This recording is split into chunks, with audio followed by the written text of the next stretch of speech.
Okay guys, so this is going to be my door knocking slash cold calling script.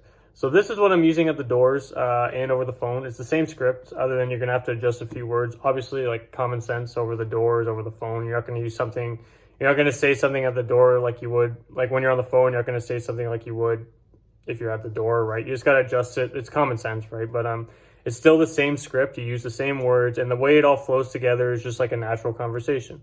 So what I'm going to do is I'm going to, present it, just going to run through it. And then afterwards, I'm going to dissect it piece by piece, like step by step.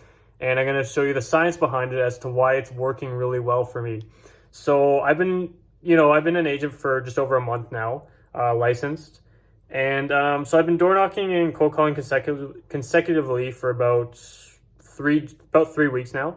And yeah, I have about 100 cold leads or cold contacts, like contacts added to my database just from doors and phones. So some days I'll even see like 10 email addresses. It works really well. And, not everyone's willing to give out their information, but this will always be able to keep a conversation, at least build good rapport so people know who you are. I door knocked my whole area, and there's a ton of people when I'm just out, they just recognize who I am just from that one time of me being out. Because this is effective. It really works, as it just flows through like a conversation, and it really will deliver results. Just leaves me happy knowing that I just know this in the back of my head, just like a conversation. I don't have to think about it at the doors. I do have like kind of a natural gift when I'm at the door. I do not get still. I do not get nervous. I have zero in me. Someone comes to the door, I'm just like, hey, what's up? Like, I'm just completely normal. So yeah, but regardless of who you are, guys, know this like the back of your head, and this will work really, really well for you. Okay, just trust the process. Okay, so like I said, I'm going to present it right now, and I'm going to break it down step by step, process through process, all that good stuff after. Okay, so yeah, let's go ahead and do it right now.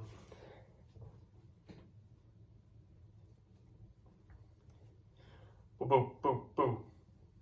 We're at the doors. We're not doing cold call right now.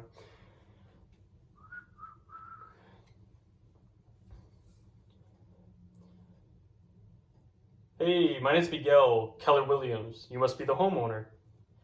Good, so I'm a local real estate agent. I was just out in the area getting everybody a quick market update. I just want to be brief with you and let you know a bit about it. So for the past 30 days within your area, we've actually had 30 homes all sell. Did you know about this?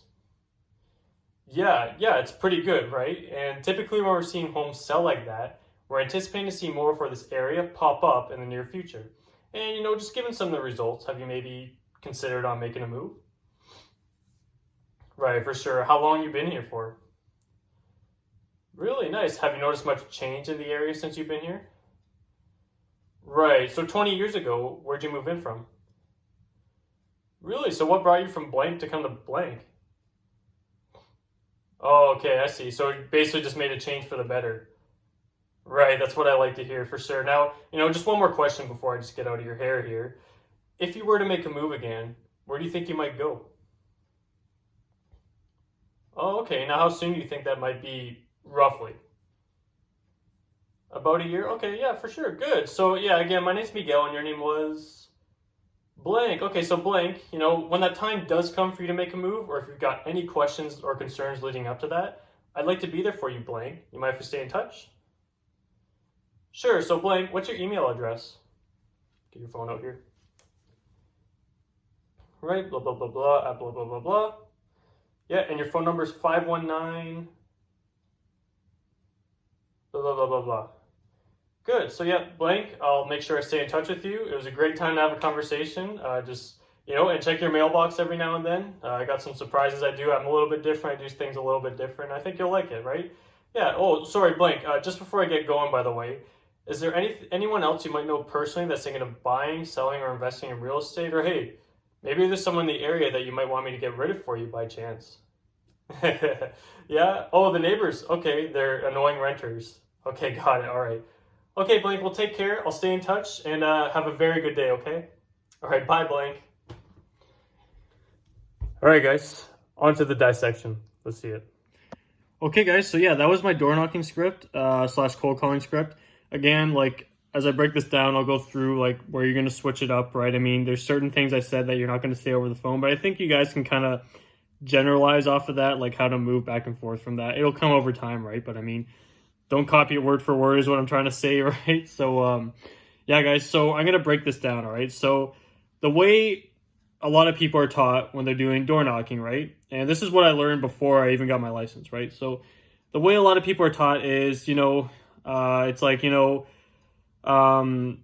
you're not giving any value input. And that's a big thing, right? This is part of your pitch. So your first 10 to 30 seconds, whatever it may be, when you're going your first 10 seconds is huge at the door, just saying. So when you're doing that, you're not saying, a lot of people are meant to say like, there's a lot of buyers out there that would love to move to your area. Have you considered on making a move? That comes off as, anyone can say that, right? Anyone can say that. Any like random walker on the street can just say, hey, there's a lot of buyers in the market. Do you know that? They want to make a move, right?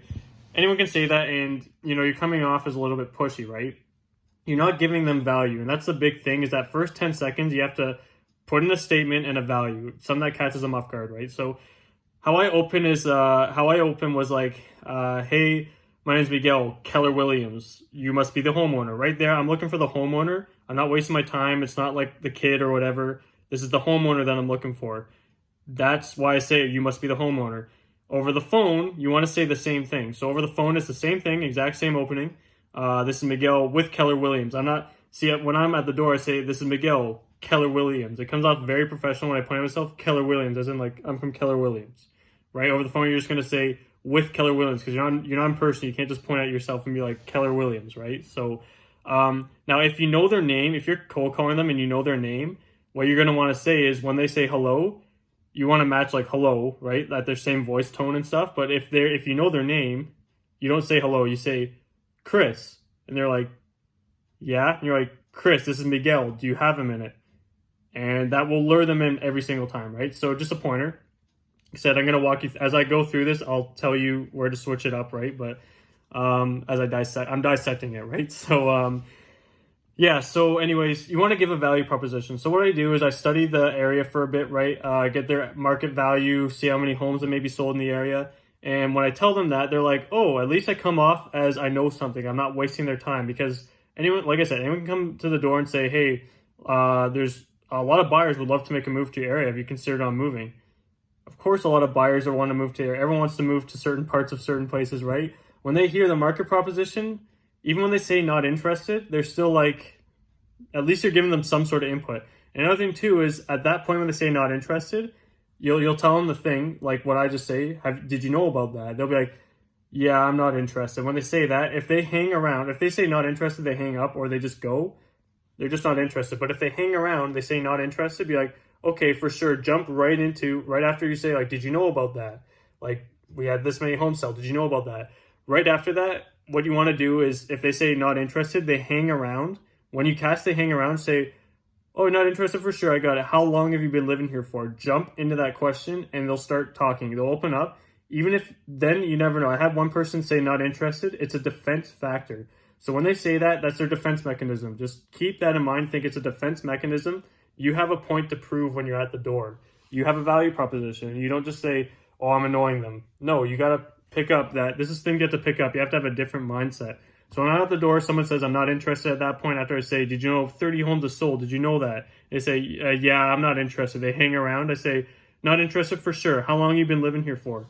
Opens the conversation right up. So now dissecting into the questions. So if you notice, there's 5 questions to this, okay? Number one with my thumb, because 5. We'll just use number 1 as my thumb. So number 1 is, Number 1 is, how long have you been living here for? So when I say that, they go like, oh, I've been living here 20 years. Like the older people for sure open right up, right? They go like 20 years. Like some people just don't really like to talk, but it still runs them through a quick dialogue and they at least open up a bit, right? But this will always get them to open up at least a bit. So when you say how long have you been living here for, that starts the conversation. They're like, oh, okay, this guy has some intent, rather than just being like, okay, have a good day, see you later, right? Or okay, take care, right? You're at least building some good rapport, and this is what this is doing. It's asking questions, building a rapport, keeping the conversation going solid, right? Then the next one, after they say 20 years, you go like, nice, how has the area changed for you since you've been here, right? Or if they've only been there a short period of time, just say, that's the second question, right? Number 2 is, how has the area changed since you've been here? The people that have been there for years will just talk with you right away. That's the big break factor. They'll talk to you right away, right? And you say that, it just opens up a whole new bag of marshmallows. I don't know, but so basically, if they've been there like 2 years, just say, has the area been treating you well since you've been there? And then if you know the area, just point out like, yeah, if I don't know if you've ever been there, it's really great. Just bring up some, again, you're acknowledging that they live there, and you're kind of proving again that you know the area. Keep in mind your value proposition when you're doing this. It doesn't just end right off the bat of the pitch. You want to keep your value proposition going when, throughout the conversation. Just like when they say like, yeah, this and this, and then you kind of bounce back and be like, oh yeah, or that over there, that new school they're building, right? Show them that you know the area. Just show them that you know it, and it's gonna really help. And then they're gonna know you. They're gonna remember you. Even if you like don't touch base with them for a while, they're gonna remember you as that agent that touched with them. And that first conversation is going to be big, right? So I'm going to switch hands. My arm's getting sore, but that's better. Okay. So yeah, number 2 is obviously how has the area changed? So number 1 is how long you've been here. Number 2 is how has the area changed, or how long you've been here if it's been like a short period of time, or how's the area treated you if it's been a short period of time. Number 3 is, so 20 years ago, so when I said 20 years, I'm assuming they say 20 years, right? So when they say 20 years, like, or whatever, 15 years, you go like, you repeat that. You go like, so 15 years ago, it shows that you're listening to them. 15 years ago, where did you move in from? Again, opening up an even more of a conversation, flowing through, but at the same time, you're voicing back to them. That way they know they're listening. And a big part of being a real estate agent is you got to listen. I learned it right off the bat, right? I went to my first listing presentation, and I just didn't see the room around me. The room around me was very like settled, and I wanted to jump in like a hungry tiger, right? And I mean, you got to take that in. The big part about being a real estate agent is that you have to listen. You have to listen. You'll learn it more as you go. Whoever's watching this that is already a seasoned agent, you already know that's a factor, right? So again, number 3 is where did you move in from? This way, again, opens up another conversation, but you're also voicing back to them how many years. Oh, so 20 years ago, where did you move in from? Again, you're voicing back, you're listening to them, right? That's number 3. That again opens up more conversation, gets to know them a bit better. Sometimes they come from the same city that you were from originally, or like area you were from. Again, that opens up another bag of beans, right? Bag of marshmallows. So number 4 is number 4, unless they answer it for you, like I moved like in number 3, if they answer like, yeah, I moved from like blank to blank for like work purposes, and they sometimes they can just answer it for you, right? Don't voice it back to them, like, but when I say, what made you move from blank to blank? Or if they already answer that, I go like, so if they say, I moved from blank to blank, if that's the case, I'll be like, what was the, like, you just say something else to add on to it. Or if they already answer it, you just kind of go on to the last question, right? But again, you're opening up you're continuing the conversation. Again, another chance. This question also opens another chance for an even more of a conversation. Again, a way to break the ice, a way to build a better rapport with them, right? Maybe you grew up in the same area as them. You don't know, right? It's all work in progress at this point, right? Now, number 5 is the last question is, now, if you were to move again, or if they told you, you're listening, right? If they told you, yeah, we're thinking about moving in 2 years, you say, okay, so so they say at the beginning, yeah, we're thinking about moving in 2 years, say, so yeah, just one more question before I get out of your hair. That way they know, like, okay, this guy's starting to back off a bit, like he's not going to be here forever, right? Again, you want to point out that you're not going to be there forever. You want to hint that every now and then. But when you say, just one more question before I get out of your hair, if you were to move again, and you're saying you're moving in 2 years or something, right? They say they want to move in 2 years, say, when you do move in 2 years, right? Or if they don't say, like, if they say a few years, say, when you do make a move again, right? Or if you do decide to make a move again, whenever they hint that they're going to move, just voice it back to them in the way they kind of put it to you, right? Like, I want to move in 2 years. Say, okay, so in 2 years' time, where would you like to go to? Okay, in a few years, where would you want to go to? Okay, if you were to make a move again, where do you think you might go? Like, all that stuff, it's all relevant depending on what they're voicing to you, right? So that's the 5th question. Again, when that comes, they say, okay, yeah, I think I want to move there. Kind of gets them thinking, right? It gets their brains thinking, and again, opens up a bit of another conversation. You get some more info on them, like where they want to move. Sometimes they say, like, I want to go to a condo, I want to downsize. You can note that, right? So you want to note that when you put them in your database. At least you know what their interests are, right? So you want to keep that noted. That's why that question is really good, because you, at least when you call them back, you know exactly what they might be looking for. It just gets more information on them. The more information, the better, right? And the sixth one is, and how soon do you think that might be, if they don't already voice it, right? If they already voice it, don't ask them how soon do you think that might be, right? So if you know it's 2 years, and then that way, that's all the questions you go, and then you close, right? So my close to get them in the database, because it's never, if they are ready to move, we'll be like, good. So I think it sounds like we should get together, discuss things, and see how like you're going to close on them, right? You're going to say a close, and you'll be like, what I have today available at 2 p.m., whatever, right? You're going to close if they're ready to go, which it rarely ever happens. But if they are, close on them for an appointment. If not, you're going to say, good. So this is what I say after they say, 2 years or whatever. I'll be like, right, so for sure. So again, my name's Miguel and your name was, if I didn't get their name at the time, I'm going to ask them this. I'll be like, so again, my name's Miguel and your name was, and they're going to say blank, whatever, Joe, right? So Joe, and I'll be like, Joe. So Joe, when the time does come for you to move, or if you've got any questions or concerns leading up to that, I would like to be there for you, Joe. Do you mind if we stay in touch? Notice how I'm voicing his name a few times. That way I'm keeping him in touch, right? That way he's listening to me, because when it's a human senses. When they hear their name, it's like from when you're a kid, right? Joe, get over here, whatever, right? Or when the teacher yells Joe, it's programmed into your mind that when you hear your name, it clicks something in your brain, right? So that's why I'm going to say it like 3 times at that end. So, right? So Joe, okay, so Joe, when the time does come for you to make a move, or up to that time leading up to it, if you have any questions or concerns, Joe, I'd like to be there for you. Do you mind if we stay in touch? There you go. And then they're never going to say, unless they're sensitive about giving out their information, they're always going to be like, sure. And then when they say, yeah, for sure, okay, you'll be like, okay, so Joe, what's your email address? That's key, okay? So when I say, what's your email address, keep in mind, I'm not going like, do you mind if I get your email address? Right when you say, do you mind if I get your email address, you're downsizing yourself. You're putting yourself down. You're already showing the seller that you're looking down on yourself. When you say, what's your email address, rather than do you mind if I get your email address? When you say, what's your email address, it states confidence. It states that, it leaves them very little wiggle room to not give it to you unless they're hesitant on giving out their information publicly, which is perfectly fine too, right? Not everyone's comfortable giving out their email information or personal information. But yeah, when you put it that way, they're not going to say no.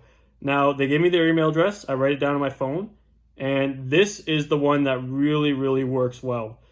So my area codes, I live in London, is 519 and 226, right? I typically just go 519, right? So if you've seen in the script, I go, after I write down the email address, I'm still looking at my phone, and I go tab, I go into the next thing, and I'm like, I don't say tab, right? I just go down under so I can type in their phone number. I'll be like, and your phone number is 519, and I'll kind of like ring my ear towards them.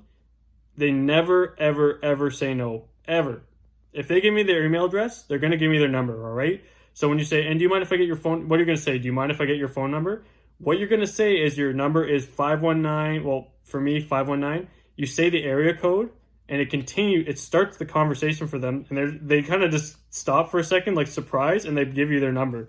And I've had like people go like, you're pretty good, man. Like, it's pretty funny. Like, I'll say that, like, I never heard that before. And I'm like, yeah, because it works, right? It's just stuff I've really like dug into, but this all works. So that's the end of it. And then after, you just kind of say whatever, like, yeah, I'll stay in touch with you. And then right after you get their number, you're like, thanks so much. I'll stay in touch with you. I'll keep you up to date with the market, all that stuff. And then, oh, sorry, just before you leave, you're going to say like bye and stuff. You're like, oh, sorry, I almost forgot, right? Just before you're like about to leave the door, you're like, oh, sorry, I almost forgot, or hanging up on the phone. I almost forgot. Do you know anyone personally that's thinking of buying, selling, investing in real estate right now? Or hey, maybe there's someone in the area that you might want me to get rid of for you by chance? When I say that, they always laugh. Every single time they'll laugh. The older people like love that, but when I say that, it just it shows that I'm a genuine person. I'm a funny person. I'm not a robot. I'm not a salesperson. That's just another robot, right?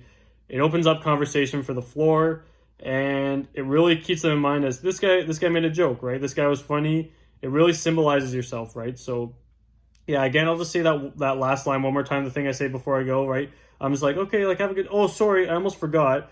is there anyone you might know personally that's thinking of buying, selling, investing in real estate? Or hey, maybe there's someone you might know, or sorry, I just lost myself. Sorry, so I go like, or hey, maybe there's someone in the area that you might want me to get rid of for you by chance? And they laugh every time, right? So yeah, guys, I just realized I've been talking for 15 minutes, but that's a full breakdown, dissection of what I'm using at the doors on the phones and what's getting me it's average 8 to 10 contacts a day. It works amazing, right? Some days I get like 4, but like I'd say median is like 7. I'd say median's like 7. I try to do 40 contacts a day. That's just my goal, 5 times a week. And like I said, I have over 100 cold contacts in my database right now. And I've been doing this for the door knocking about 3 weeks now. So yeah, it's just, this is the God script, guys. If you guys are trying to, if there's any other video on YouTube that can match this, I'd be surprised, because I just fully dissected what I do at the doors. And I know I'm a newer guy, but I drilled my scripts, learned a lot before I got my license, really looked into what to say at the doors. I did a lot before I got my stuff, right? And I mean, it's showing at the doors. I have 100% confidence at the doors. I have zero nerve tolerance at the door. I'm just completely fine at the doors. And yeah, I just need you guys to be the same thing, and it'll really work. Trust me, guys, this script puts in results, right? So I think this is long enough. I got to get going somewhere. It was the end of the day for me today. I block off my Tuesdays to go do some stuff. So yeah, I hope you guys like that. Please try using this at the doors. I know I'm a new guy, but trust me, it works. I'm getting the results. You should be too. Using this, just because I'm new, you know, it doesn't matter. This is what's working for me. It's what's going to work for you. And yeah. All right, guys, that's enough for this video. I'm going to head off, and I hope you guys enjoyed this. Take care, all right? See ya.